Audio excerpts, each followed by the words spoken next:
सुप्रभात बच्चों। आज हम कक्षा 12 की पुस्तक आरोह भाग 2 के काव्य खंड से दूसरी कविता का पाठन करेंगे। कविता का नाम है पतंग, जिसके कवि हैं आलोक धनवा जी। सर्वप्रथम हम कविता का सार देख लेते हैं। बाल सुलभ इच्छाओं एवं उमंगों से ओतप्रोत पतंग कविता कवि आलोक धनवा की एक लंबी कविता का अंश है। इसमें कवि ने बताया है कि पतंग बच्चों की उमंगों का रंगीन सपना है। आसमान में ऊंची उड़ती पतंगें बाल मन को आकर्षित करती है, साथ ही उन्हें ऊंचाइयां छूने के लिए प्रेरित भी करती है। बच्चे पतंग उड़ाते समय गिरते हैं, गिरकर संभलते हैं और फिर नई उमंग और उत्साह से मैदान में डटकर खड़े हो जाते हैं। यही जिजीविषा उन्हें आगे बढ़ाती है। तो चलिए अब हम अपने काव्यांश की ओर चलते हैं। पहला काव्यांश है। सबसे तेज बौछारें गईं भादो गया, सवेरा हुआ खरगोश की आंखों जैसा लाल सवेरा। शरद आया पुलों को पार करते हुए, अपनी नई चमकीली साइकिल तेज चलाते हुए, घंटी बजाते हुए जोर जोर से, चमकीले इशारों से बुलाते हुए, पतंग उड़ाने वाले बच्चों के झुंड को चमकीले इशारों से बुलाते हुए और आकाश को इतना मुलायम बनाते हुए कि पतंग ऊपर उठ सके, दुनिया की सबसे हल्की और रंगीन चीज़ उड़ सके, दुनिया का सबसे पतला कागज उड़ सके, बांस की सबसे पतली कमानी उड़ सके, कि शुरू हो सके सीटियों, किलकारियों और तितलियों की नाजुक दुनिया। तो बच्चों, यहाँ पर सबसे पहली पंक्ति है, सबसे तेज बौछारें गईं भादो गया। भादो बरसात का एक महीना है, तो जिसमें तेज बारिश होती है। कवि ने कहा कि सबसे तेज बौछारों यानी बारिश से भरा हुआ मौसम समाप्त हो गया है और अब सवेरा हुआ खरगोश की आंखों जैसा लाल सवेरा, यानी कि एक ऐसी सुबह आ पहुंची है जो चमकीली और लालिमा से युक्त है। यहाँ पर खरगोश की आंखों जैसा लाल सवेरा में उपमा अलंकार का प्रयोग किया गया है, अर्थात वर्षा ऋतु के जाते ही शरद ऋतु आ गई है। और यह कैसी ऋतु है? यह चमकीली और खुशनुमा ऋतु है, ऐसा प्रतीत हो रहा है। फिर आगे कहता है, शरद आया पुलों को पार करते हुए। कौन सी ऋतु आ गई है? शरद ऋतु आ गई है, जिसने वर्षा गर्मी जैसे अनेक पुलों को पार किया है। अपनी नई चमकीली साइकिल तेज चलाते हुए, घंटी बजाते हुए जोर जोर से।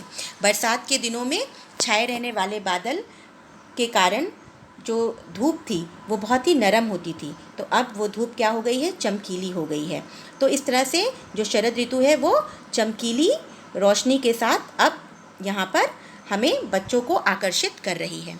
पतंग उड़ाने वाले बच्चों के झुंड को चमकीले इशारों से बुलाते हुए, यानी यहाँ पर यह ऋतु बच्चों को अपनी ओर आकर्षित कर रही है और उन्हें पतंग उड़ाने के लिए अपने पास बुला रही है। आगे वह कहता है कि आकाश को इतना मुलायम बनाते हुए कि पतंग ऊपर उड़ सके, यानी इस ऋतु में पतंग उड़ाना बच्चों के लिए सहज है, क्योंकि ना तो धूप की गर्मी है और ना ही वर्षा की बूंदें उस पतंग को गीला कर सकती हैं, इसलिए यह मौसम बिल्कुल अनुकूल है।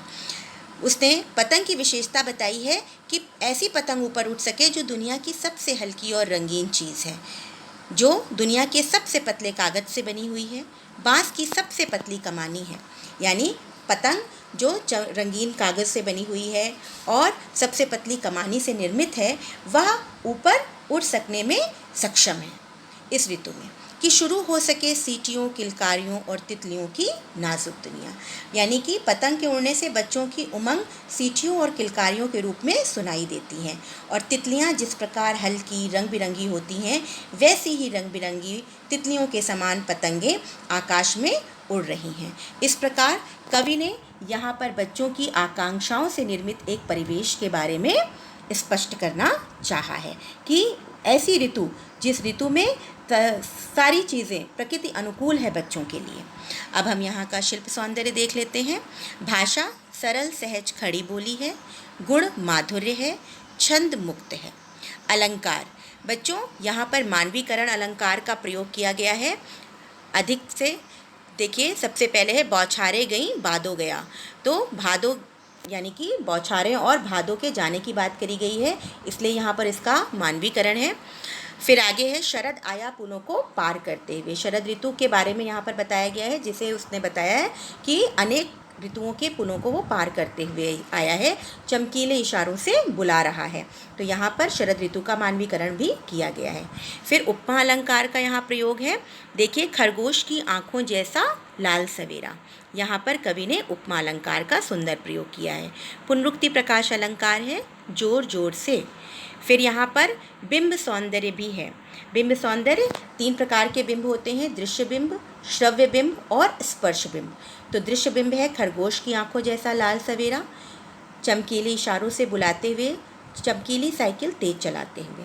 श्रव्य बिंब है घंटी जोर जोर से बजाते हुए। स्पर्श बिंब है आकाश को इतना मुलायम बनाते हुए।